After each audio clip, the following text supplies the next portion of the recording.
갑자기 연락이 와 다 포기하고 싶다고 말하는 친구. 당황스럽긴 하지만 어떻게든 도움이 되고 싶은데 무슨 말을 해줘야 할지 막막했던 적이 있지 않나요? 위로를 해주면서도 친구의 문제를 너무 축소시켜버리는 것은 아닐까, 지나치게 낙관적인 이야기만 해주는 것은 아닐까 걱정이 되기도 하는데요. 막막하기만 한 상황에서 우리는 어떤 도움을 줄 수 있을까요? 우울증에 대해서 제대로 알고 제대로 대처할 수 있는 방법, 스눈에서 알려드립니다.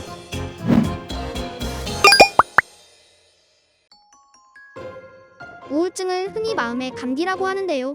그만큼 우울증은 누구나 걸릴 수 있는 병이라는 뜻입니다. 실제로 2022년 우리나라 우울증 환자가 처음으로 100만 명을 넘어서기도 했죠. 2018년과 비교했을 때 4년 만에 32.9%나 증가한 셈인데요. 하지만 우울증은 감기와는 다르게 그대로 방치해서는 안 됩니다. 시기를 놓쳤다가는 더 악화되기 때문입니다. 하지만 이런 우울증에 대해서 잘 아는 사람은 많지 않습니다. 우울증에 걸리면 일이나 대인관계에 심하게 지장을 주는 우울감이 적어도 2주 이상 지속되는데요. 그래서 사람들은 우울증을 심리적인 문제로 착각하곤 합니다. 물론 심리적인 문제도 틀린 말은 아니지만 우울한 감정을 유발하는 요인은 따로 있습니다. 즉, 우울은 겉으로 보이는 문제이고 진짜 원인은 따로 있는 것이죠. 그렇다면 무엇이 원인일까요? 그건 바로 뇌기능 저하입니다. 그러니까 우울증은 결국 뇌기능 저하로 인해 발생하는 것인데요. 이렇게 뇌에 문제가 생기니 식욕도 저하되고 감정 조절도 어렵고 집중력도 저하되는 거죠. 다리를 다친 사람이 제대로 걸을 수 없는 것처럼 우울증에 걸린 사람도 제대로 생각을 하기 어려운 것인데요. 그래서 우리는 종종 우울증을 앓고 있는 사람들에게 정신이 나약하다고, 의지의 문제라고 이야기하지만 자세히 알고 보면 이건 앞뒤가 안 맞는 이야기가 되는 거죠. 우울증 환자들이 의지가 없어서 우울증에 걸리는 게 아니라 우울증에 걸렸기 때문에 의지가 생기기 어려운 겁니다. 그런데 이런 우울증에 많이 걸리는 연령대가 바로 20대라고 합니다. 2022년 우울증 환자 100만 744명 중 20대가 18만 5,942명으로 가장 큰 비율을 차지했는데요. 왜 20대 우울증 환자가 늘어나고 있는지 학내 전문가에게 물어봤습니다. 그 코로나 시기를 좀 지나면서 그 20대와 10대의 자살률이 굉장히 많이 높아졌거든요.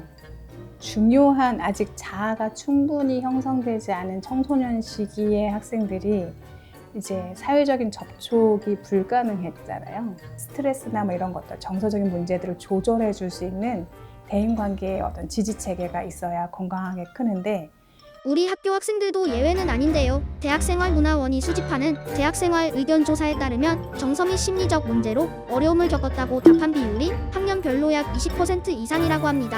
그렇다면 지인이 우울증에 걸렸을 때 어떻게 도움을 줄 수 있을까요?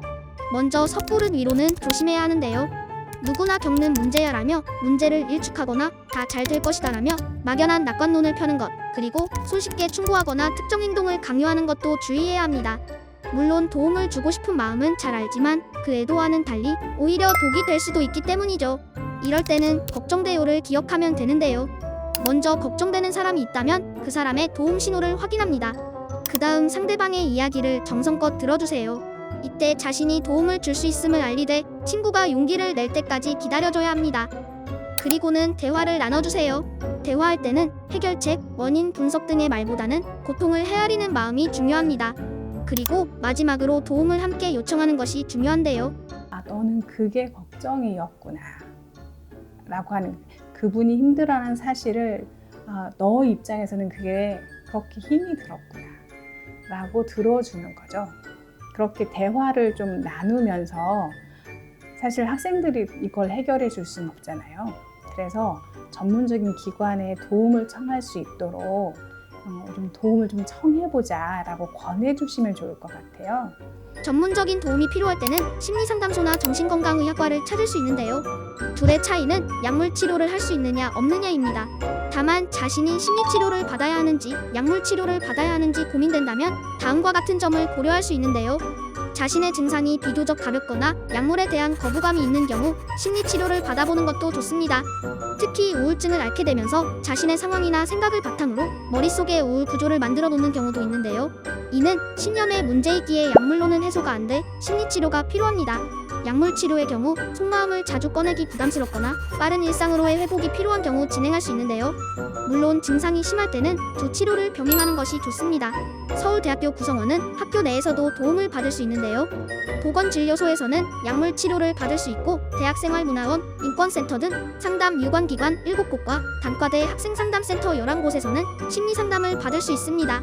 특히 학교에서 제공하는 치료의 경우 심리적, 물리적으로 접근이 용이하고 무엇보다도 비용이 발생하지 않습니다. 가장 접근성이 용이한 그런 센터를 방문하실 수 있을 것 같고요. 저희 이제 대생원 같은 경우는 개인 상담을 저희가 가장 많이 하고도 있지만 이런 수누고 같은 그런 자살 위지 서비스를 하기도 하고 여러 가지 집단 상담들 있잖아요. 그래서 그런 거는 저희 홈페이지를 좀 이용해 주시면 자세한 안내가 있을 겁니다. 우울증에 대한 이런 비유가 있다고 합니다. 우리 마음속에서는 항상 재판이 이루어지고 있다는 거죠. 검사는 잘못을 입증하기 위해서 계속 단서를 찾을 것이고 변호사는 우리의 행동을 변호해 주려고 합니다. 지금 여러분의 마음에서 재판이 벌어질 때 여러분은 어느 쪽 편이신가요? 자신이 잘한 부분은 무시하고 잘못한 내용만 두드러지게 하고 있지는 않나요? 물론 자기 반성은 우리를 성장하게 하지만 자기 비하는 오히려 상처만 남길 뿐입니다. 곰곰이 생각해보면 자신 말고도 주변에서 잔소리를 해줄 사람은 많으니까요. 나 자신만큼은 언제나 자기를 위한 변호사가 되어줘도 좋지 않을까요? 행복한 지식을 만드는 서울대 학생들이 되기를 바라며 서울대 심리상담센터에 대해 더 궁금한 점은 대학신문 심리상담 기사를 확인해주세요.